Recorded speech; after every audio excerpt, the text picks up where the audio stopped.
Alright, so magandang hapon mga ka-Marjo. This is Marjo from Marjo Accessories and Mufflers. Ito na po yung finish output ng ADV 160 full package setup.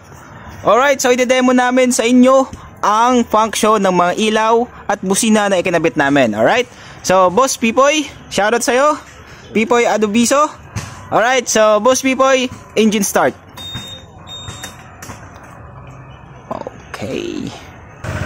Okay, so una nating papakita yung Senlo X5 Senlo X5 low beam. Okay, low beam, kulay dilaw. Okay, so Senlo X5 high beam.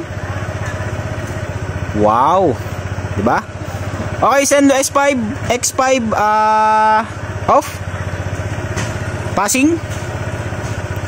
Okay, isa pa. Oh, diba?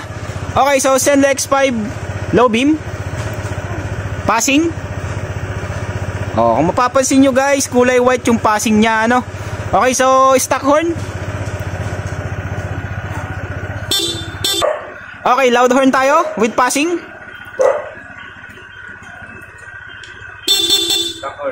Stock horn. Okay, so loud horn with passing. Mini driving light off. Loud horn with passing. Grabe guys, ano? Okay, so mini driving light, low beam. Ganyan siya guys, ganyan siya kalakas. Okay, so papakita natin kung ano yung mga ginamit nating bracket. Okay, so ang ginamit nating bracket ay Motowolf bracket. So yan, solid yan guys, diba? Pogi. Okay, is then nag-avail siya ng ating full crash guard. Okay, next yung kanyang switch.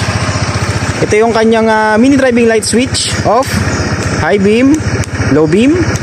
And then ito naman yung selector ng horn, stock, loud. Okay, so ito naman yung passing niya guys, stainless siya. Okay, so guys, dito lang yan sa Marjo Accessories and Mufflers, located at Metroville Subdivision, Pook, Santa Rosa City, Laguna. Okay, so for Honda ADV 160 full package setup, let's go.